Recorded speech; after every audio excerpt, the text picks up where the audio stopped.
You remember when you were a kid and you can't wait to grow up so you can buy all those toys that you really, really want? Well, when you do get older, you put away such childish desires. If I were you, I'd start ringing this lot up. Here's what's coming up in the rest of the programme.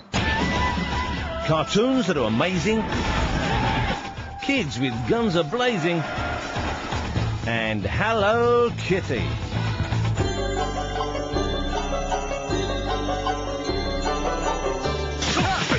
The king of the U-weighted video game world has to be Nintendo, with hits such as Super Mario.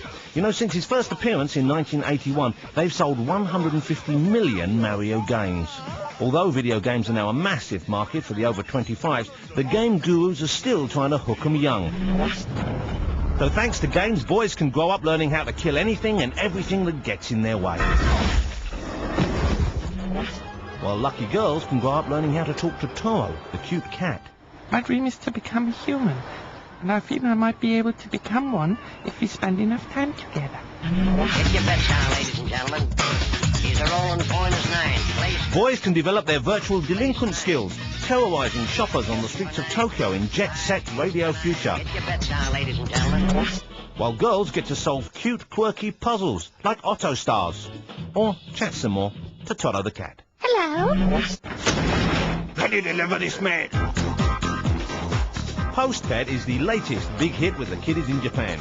You get to choose a fluffy character to deliver your email, and it'll bounce out the door and straight to your chum's hard drive.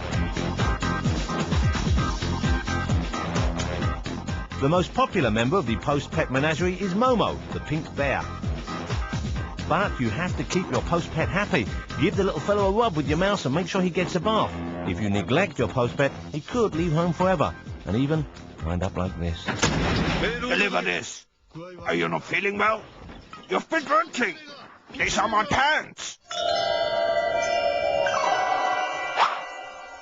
あなたは誰？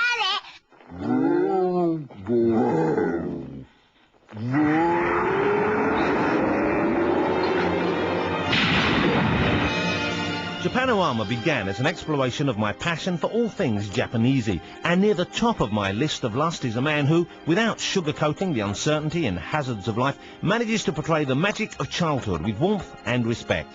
Hayao Miyazaki. Miyazaki's mind-blowing crop of animated features includes Nausicaa, My Neighbor Totoro, Princess Mononoke, and most recently, Spirited Away.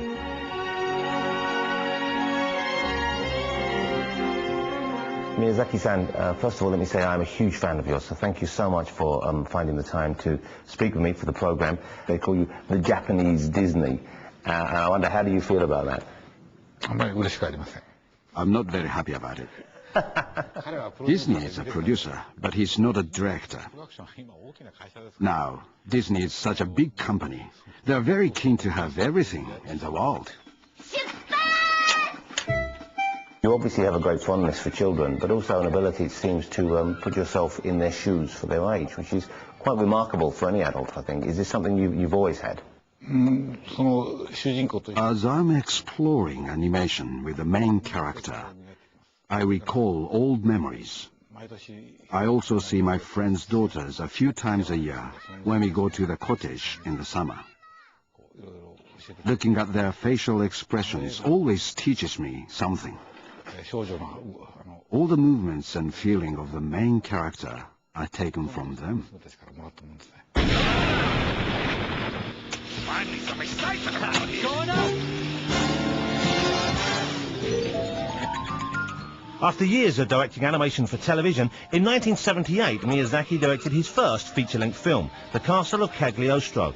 It won the praise of critics and filmmakers the world over. In fact, Steven Spielberg reportedly chose this as the greatest car chase in any film ever. Let's go on for something more heavy-duty. However, it wasn't until 1988 that Miyazaki and his studio Ghibli would win widespread recognition, with the stunning My Neighbor Totoro. 今日はとてもすごいニュースがあるんです。メイがお化けのトトロに出会いました。私は自分も会えたらいいなと思っています。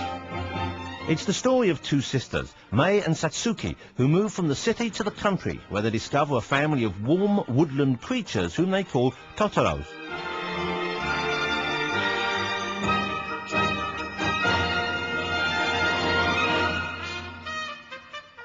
That scene with the bus stop where they're waiting for their father and the cat bus comes, which is one of the most wonderful scenes in any animated movie. And what strikes me is you rarely see films at that pace, scenes at that pace, and with that kind of relaxed feel in American animated movies. It seems very unusual. It just happened to be like that. My original plan was much shorter.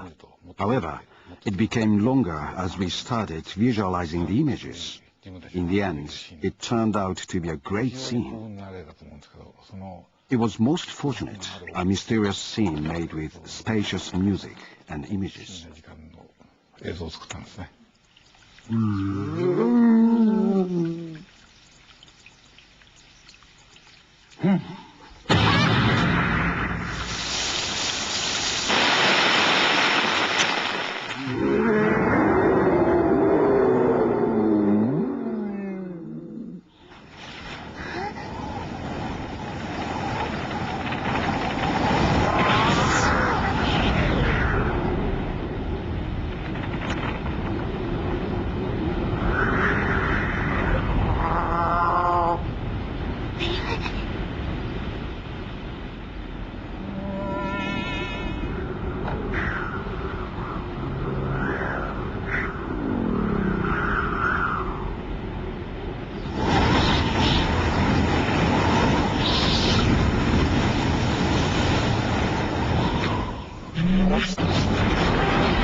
In 1997, Miyazaki's Princess Mononoke broke all box office records, reaping an unprecedented $150 million in Japan.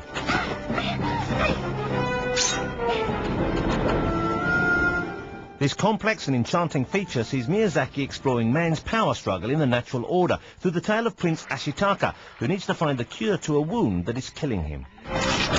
Mononoke was Studio Ghibli's first export to the US, but failed to score at the box office, perhaps because in the West we don't expect animated movies to be quite so sophisticated. I didn't expect children to fully understand Princess Mononoke, and was surprised when they did. In fact, it was the adults and critics who were confused. Studio Ghibli's latest release, Spirited Away, has grossed over $250 million, busting Mononoke's box office record by a wide margin.